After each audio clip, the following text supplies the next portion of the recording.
Okay, let's go through it. So just as a disclaimer, I spent 31 years in the church. I grew up in the church. I went to seminary all 4 years. I went to BYU, Idaho, got my bachelor's degree. I served a mission in Salt Lake, and I got married in the temple. Like, I was gospel doctorate teacher. I did all this stuff. So, like, yeah. So these are the manuals and church books that I do have about this topic.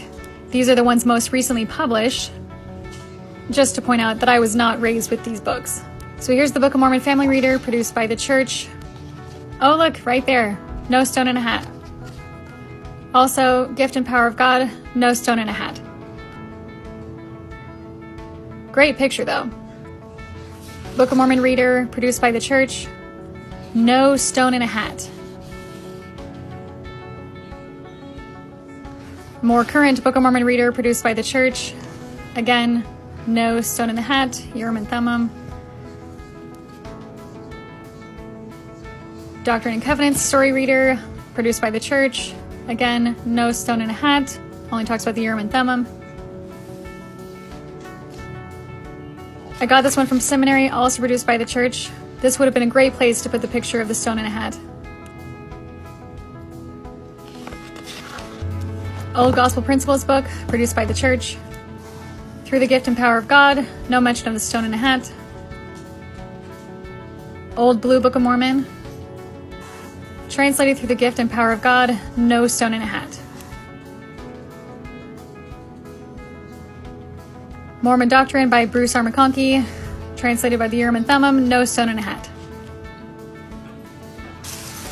These are my BYU Idaho booklets, all produced by the church, no stone in a hat. Book of Mormon Student Manual, produced by the church, no stone in a hat. Details not fully yet known. Doctrine and Covenants, produced by the church, doesn't say anything about the translation. Wait, this one's from the Book of Mormon one, and I forgot to show you this picture that it shows. Look, translation, no stone in a hat. This is from Preach My Gospel, that same picture of them translating. We never taught anything about the stone in a hat. I should have pulled out my restoration booklet that we give to investigators, and it doesn't say anything about the stone in a hat. It just says he translated by the Gift and Power of God. This is that My Heritage book, produced by the church. Again, Urim and Thummim, no stone in a hat. Surely the history of the church has the stone in the hat, right? Like, it's got to have something. Okay, breastplate, Urim and Thummim again. More Urim and Thummim. The angel literally taking it, so this is not the stone in the hat. Again, not the stone in the hat. The only reference to any Seer Stone is from Hiram Page.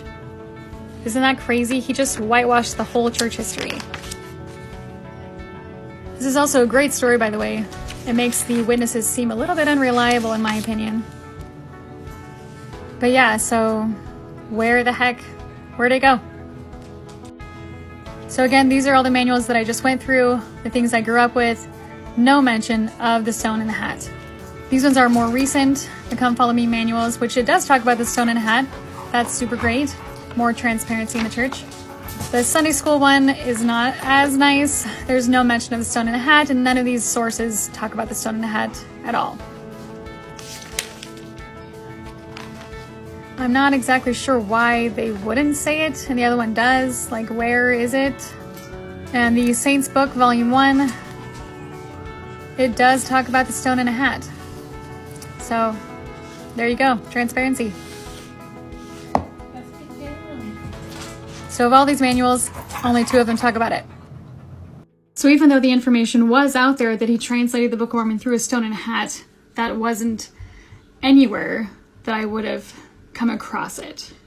So I'm also aware that the church likes to blame artists, and yes, artists are responsible to some degree, but I think the church also commissions them to do certain depictions of artwork, and these books are not all art. In fact, I think I mostly just showed you words, which comes from the church. So I don't think that's a very good excuse either. So yeah, congratulations on your teachers teaching you actual church history, but I think the majority of us did not learn about the rock in the hat. Also, Shane, does this count as the church has always taught this?